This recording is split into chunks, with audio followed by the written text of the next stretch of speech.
Welcome to everybody. लक्ष्य के online classes में आपका स्वागत है।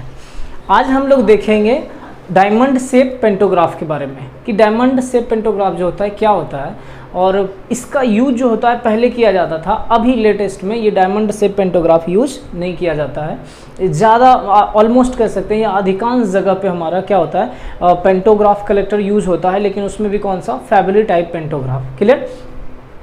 तो देखिए ये जो आपका डायमंड शेप पेंटोग्राफ होता है, इसका शेप डायमंड मतलब कह सकते हैं ये पेंटागोनल होता है। आप कह सकते हैं कुछ ऐसा हो जाता है इसका शेप। ठीक है, ये हो गया।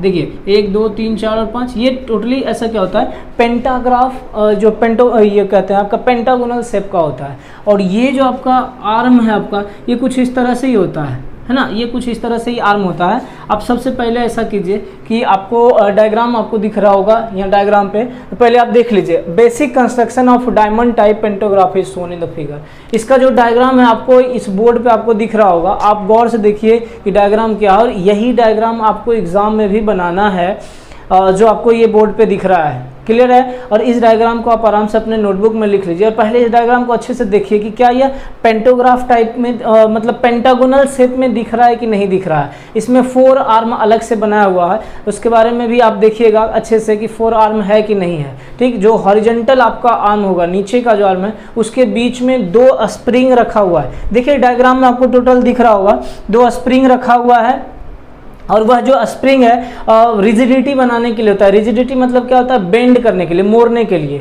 तो आप उस डायग्राम को अच्छे से देखिए, आपको अभी भी दिख रहा होगा डायग्राम आपको। ठीक, तो इसका शेप अगर आप देखेंगे तो कुछ आपका किस टाइप से डायमंड शेप में हो जाता है, क्योंकि पेंटागोनल में, इसलिए हम इसको क्या बोलते हैं डायगोनल टाइप पेंटोग्राफ। क्लियर? अब आप देखिए यहाँ से क्या है कि it consist of A pressed steel channel. ये क्या है, एक प्रेस्ड स्टील चैनल, मतलब आपका जो इस टाइप का बना हुआ है, ये जो मेंबर आपका बना हुआ है, ये 4 मेंबर आप कर सकते हैं या आर्म कर सकते हैं, यह आपका किस चीज़ का बना रहेगा, स्टील चैनल का। Fitted with collector strip, fitted with collector strip and supported at the peak of a pentagonal tubular frame work. ठीक है, ये जो आपका होता है इस पे ये कुछ इस तरह से हमारा क्या है स्ट्रिप बना हुआ है। देखिए यही चीज़ आपका स्ट्रिप है। डायग्राम आप देखे होंगे, बैक करके देख सकते हैं अगर नहीं देखे तो।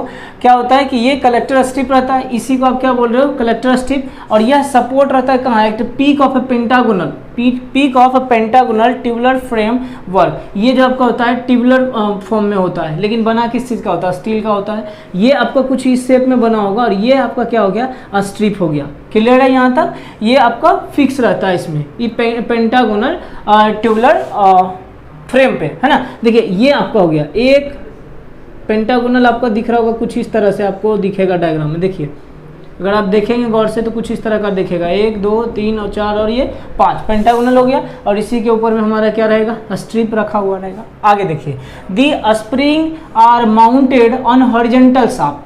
स्प्रिंग जो है माउंटेड है हॉरिजॉन्टल शाफ्ट पे। डायग्राम आप बैक करके देख लीजिए, या फिर आप अगर बनाए तो सामने होगा डायग्राम। ये जो आपका रखा हुआ है यहाँ पे, ये हॉरिजॉन्टल आर्म जो है यहाँ डबल ऐसे बना होगा, इसके बीच में आपका क्या है ये स्प्रिंग लगा होगा ऐसे करके, है ना, spring shaft. And upper 4 member are crossed braced to achieve rigidity. Rigidity मतलब क्या हो गया, मोड़ने के लिए, मतलब ताकि जब इसको आप डाउन करेंगे, अप डाउन इसमें भी जरूरी है सर कि लोअर भी करना है पेंटोग्राफ को और फिर अप भी करना है, लोअर भी करना है और अप भी करना है। तो जब आप देखिएगा ध्यान से कि यही पेंटोग्राफ अगर कुछ इस तरह से बना हुआ है सर, तो ये अगर डाउन होगा तो क्या होगा, ये कंप्लीटली ये इधर एक्सपेंड करेगा और फिर फैलेगा, तो कितना ज़्यादा एरिया हो जाएगा। समझिए क्या बोलना चाह रहा हूँ मैं। अगर मैं बोलूँ कि ये पेंटोग्राफ है आपका, इसमें यहाँ पे आपका स्प्रिंग लगा हुआ है, अगर इसको हमें प्रेस करना है, डाउन प्रेस नहीं करना मतलब डाउन करना है, जब आप इसको डाउन करोगे तो यह शेप हमारा क्या होगा, फैल जाएगा, ज़्यादा एरिया कवर करेगा। किस ज़्यादा एरिया कवर करेगा कि कहाँ पे, जो रूफ बना हुआ है इंजन का उसकी बात कर रहे हैं। ठीक, तो हम लोग अभी क्या बोल रहे हैं रिजिडिटी, इसको मोड़ने के लिए हम लोग ये 4 क्रॉस आर्म लगा रहे हैं, ये 1 2 3 और 4 cross arm to achieve rigidity. आगे देखते हैं, The collector strip material and the contact pressure are such as to ensure minimum wear of contact wire।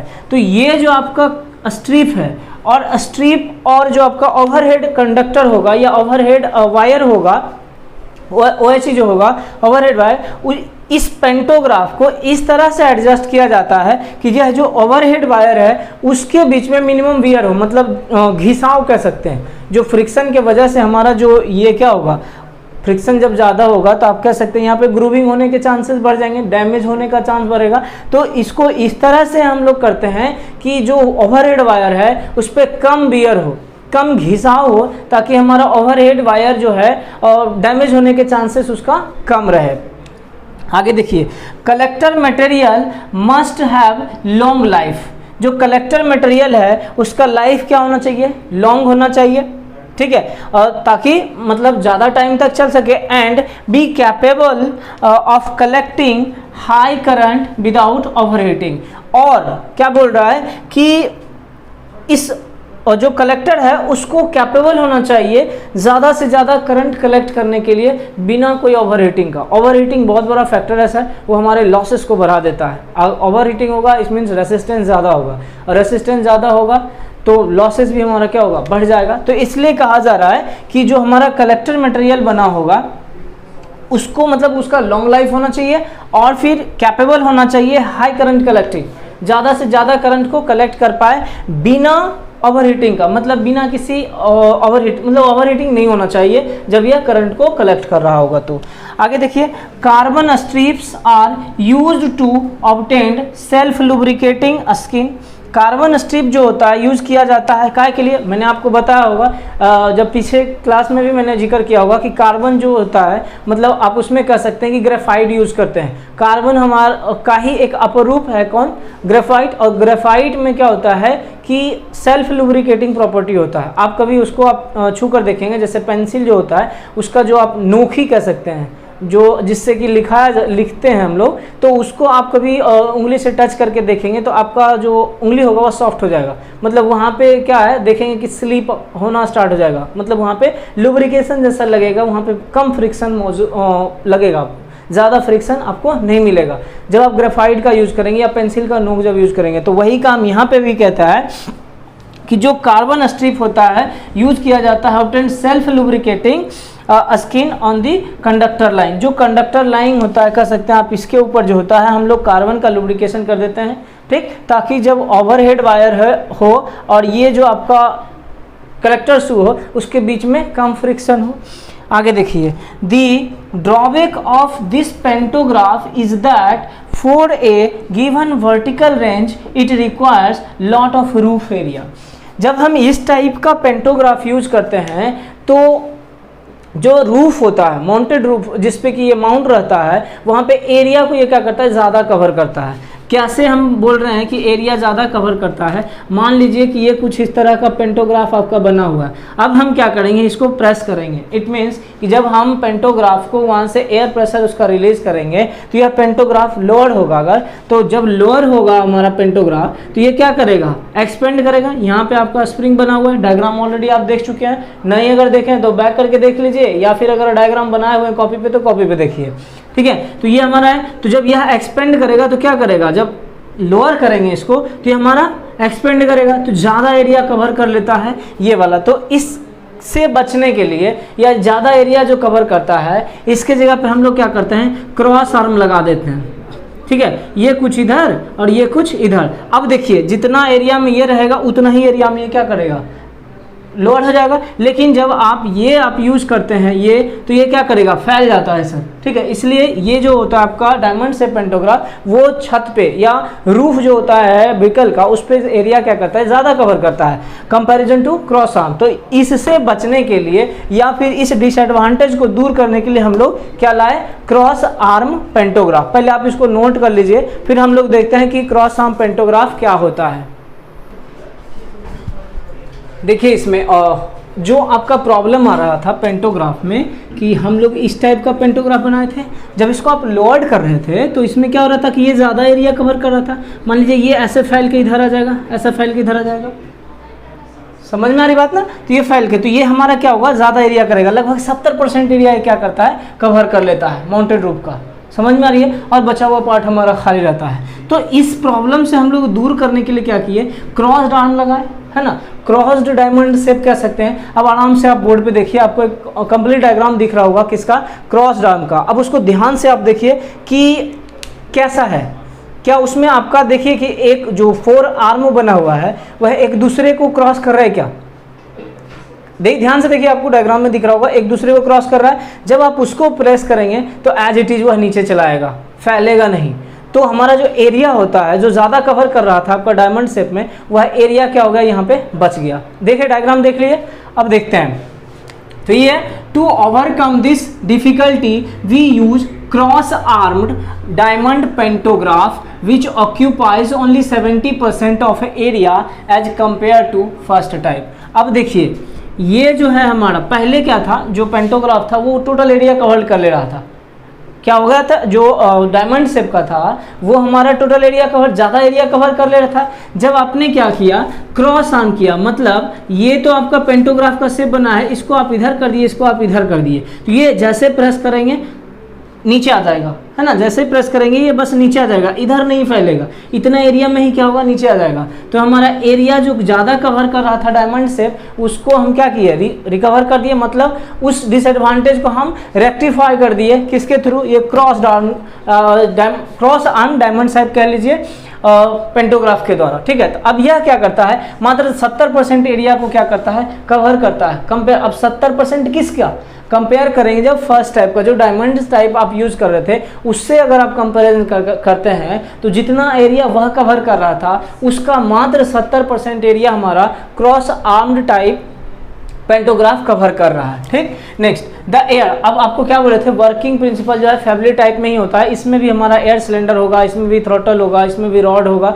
सब जो होगा यहाँ पे भी हमारा आर्टिलरी मोशन जो होता है, हमारा ट्रांसलेटरी मोशन या सर्कुलर मोशन कह सकते हैं, यहाँ पे भी वही मोशन क्रिएट होता है जिसकी वजह से हमारा ये पेंटोग्राफ अप एंड डाउन होता है।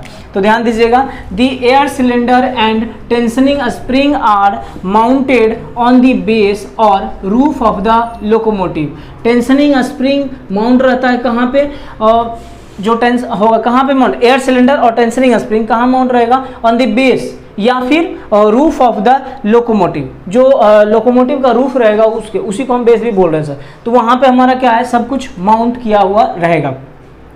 The spring tend to rotate, यहाँ टेंस कर लीजिए, spring tends to rotate the horizontal shaft to which are attached all the 4 lower member of the frame marked X in such a way that all of them fall and rise together। देखिए यहाँ पे कहने का क्या मतलब हुआ कि जो आपका स्प्रिंग है, कहाँ पे स्प्रिंग है, देखिए आप ध्यान से, जो इस तरह से आपने बनाया ना मार्क, और ये हमारा हो गया, इसके बीच में हमारा क्या है, स्प्रिंग लगा हुआ है, ठीक। तो यह स्प्रिंग जो है tend to rotate the horizontal shaft. अब इसमें जो हॉरिजॉन्टल शाफ्ट होगा उसका डायग्राम यहाँ पे नहीं दिख रहा है सर आपको, ठीक है।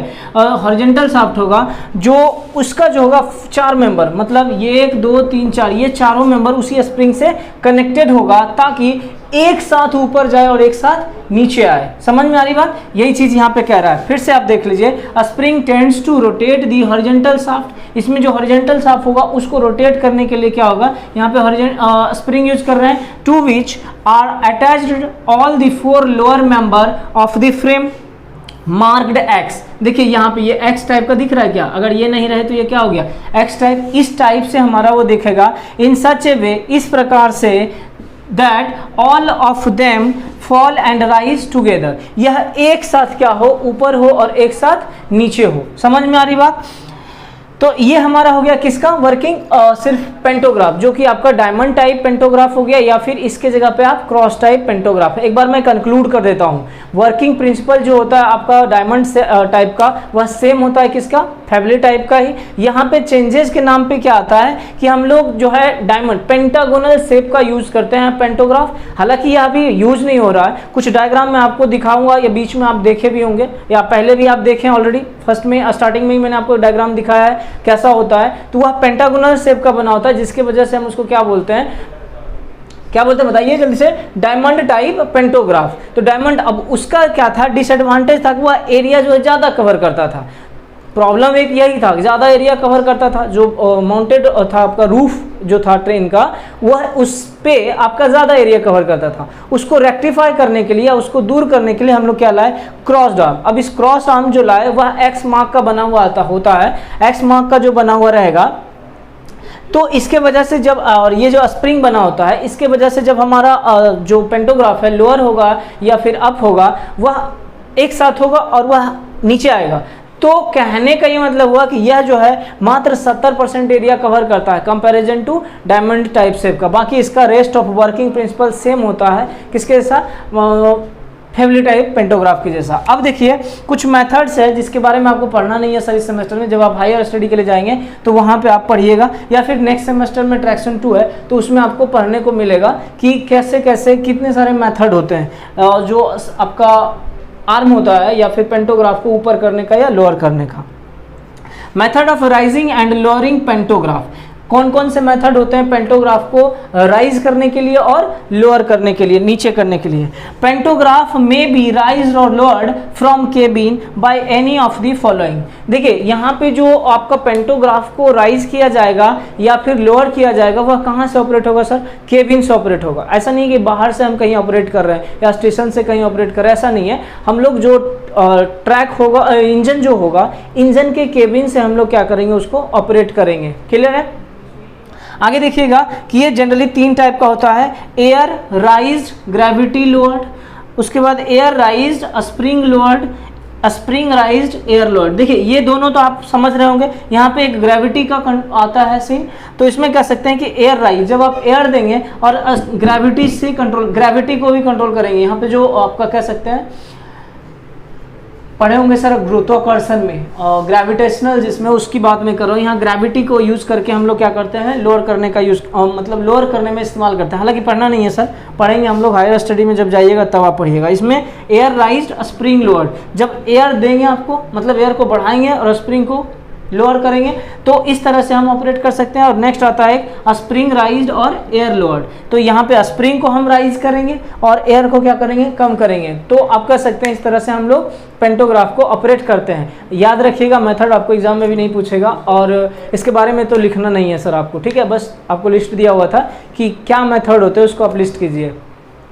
तो ये आपका हो गया पेंटोग्राफ समाप्त। अब इसके बाद आप लोग पढ़िएगा मेंटेनेंस के बारे में, ठीक। तो पेंटोग्राफ का मेंटेनेंस क्या होता है, कितने टाइप का होता है, इस बारे में हम लोग पढ़ेंगे। बट हाँ ध्यान दीजिएगा, ये चैप्टर मात्र हो सकता है 2 लेक्चर और होंगे, उसके बाद ये चैप्टर खत्म हो जाएगा। तो कुछ ऑब्जेक्टिव हमने तैयार किया है, वह ऑब्जेक्टिव अगर आपको लगे कि ज़रूरत है आपको, तो आप पर्सनली टेक्स्ट कीजिएगा, मैं आपको ऑब्जेक्टिव भेज दूंगा। और हाँ, मैं फिर वापस देखूंगा भी कि आपने नोटबुक में नोट किया है कि नहीं, आपने लिखा है कि नहीं है, वो फिर आपको लिख के वापस भेजना पड़ेगा, करेक्शन करके। सही ऑब्जेक्टिव का आंसर क्या होगा वो आपको भेजना पड़ेगा, ठीक है। वो मैं आपको ऑब्जेक्टिव भेज दूंगा। बट हाँ आप ध्यान रखिएगा, पर्सनली टेक्स्ट कीजिएगा नंबर पे, और आपके पास नंबर होगा मेरा व्हाट्सअप का, टेक्स्ट कीजिएगा। मैं आपको ऑब्जेक्टिव जो भी इसके 40-50 ऑब्जेक्टिव के आसपास होंगे सिर्फ इस चैप्टर के, तो मैं आपको वो सेंड कर दूंगा, ठीक है। फिर आगे हम लोग मिलेंगे नए लेक्चर में मेंटेनेंस के साथ, मेंटेनेंस ऑफ पेंटोग्राफ के साथ। तो आज के लिए हम लोग इतना ही रखते हैं। चलिए धन्यवाद, शुक्रिया, जय हिंद।